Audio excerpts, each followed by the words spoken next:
Okay, we're back and we're going to do a little bit of rotations, specifically the moment of inertia.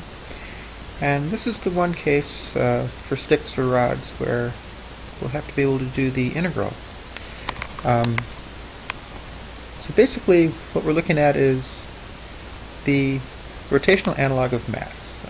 Moment of inertia is a number, it's a scalar, that describes how the mass is distributed. And that's really the key, is the distribution of mass relative to wherever your axis of rotation is for an object. It's this type of idea where if you were to grab an actual stick or a meter stick or something like that, and if you held it in the center and just kind of twist it around with your wrist, it's very easy. If you were to hold that same stick at the end and rotate it, it would be noticeably more difficult. It would feel heavier, basically, even though the mass hasn't changed. So in rotations, where the mass is makes a big difference. And that's exactly what this moment of inertia quantity takes into account. Really, the one case that we know how to do exactly are point masses. And the definition for that is just a simple sum. If you take each individual mass and you multiply it by the distance where you find that mass relative to the axis of rotation, and square that distance, that tells you this quantity, okay, what we call the moment of inertia. Now, usually for real objects, or what we call rigid bodies, we have an integral version of this. And that's what we're going to make use of for the case of the stick. Okay, so what we have then is, we'll just do the easiest case. You know, it's easiest to rotate a stick around its center, like a propeller or something like that. And what this integral tells us to do is there's this dm. So it's really kind of telling us to break the stick into little pieces. So imagine like a little sliver whose mass is dm. And it's a certain distance away from the axis of rotation. We'll just call it x. So the inertia for that one sliver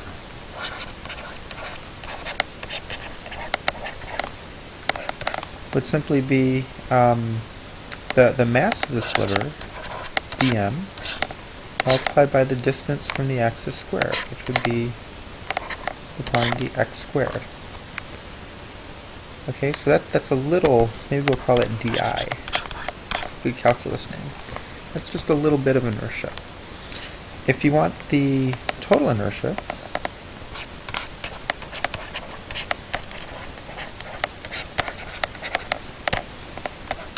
then you have to add up all of these little inertias.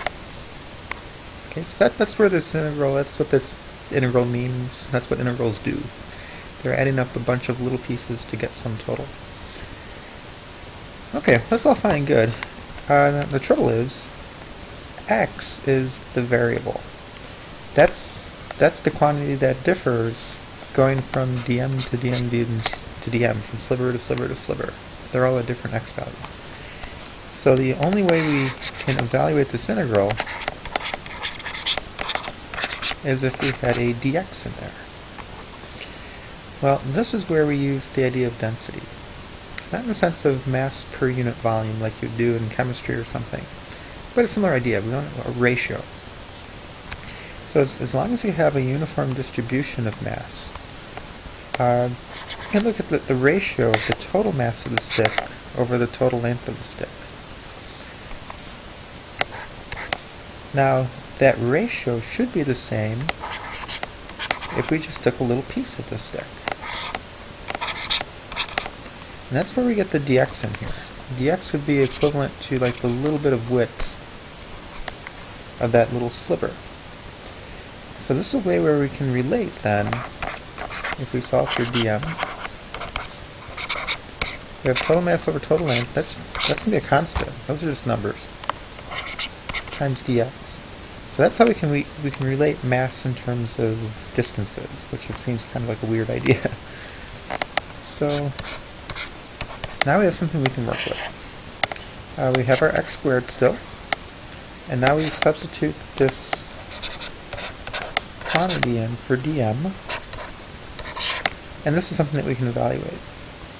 The only thing that we need is we want to make sure that we add up all the slivers. So we have to go from one end of the stick, and with L over 2, and just keep adding them up and up and up and up all the way to the other end of the stick, which is a positive L over 2. And that's it. That's the setup. Keep in mind that this integrand here, that's never going to change for one of these stick problems. What does change are the limits of integration. So anyhow, if we evaluate this, we'll get just a factor of 1/3 mass over length times x cubed. And then we go ahead and we just do the algebra now. Oops. Put that in parentheses. We'll have an L cubed over 8 minus a negative L cubed over 8.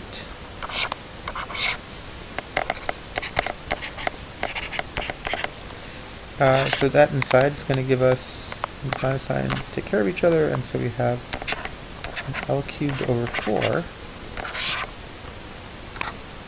And lo and behold, we get an answer. One of the L's drops out.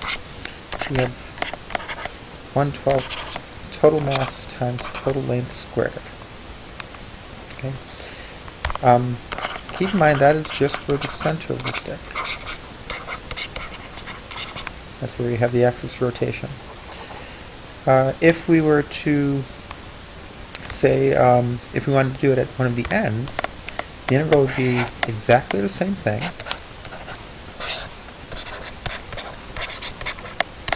But there, let's sketch the picture real quick. If the x is at one of the ends, now we're going from x equals 0 all the way out to x equals L. Okay. And in the end, you can do the math if you want, but you'd end up with 1/3 ml squared overall.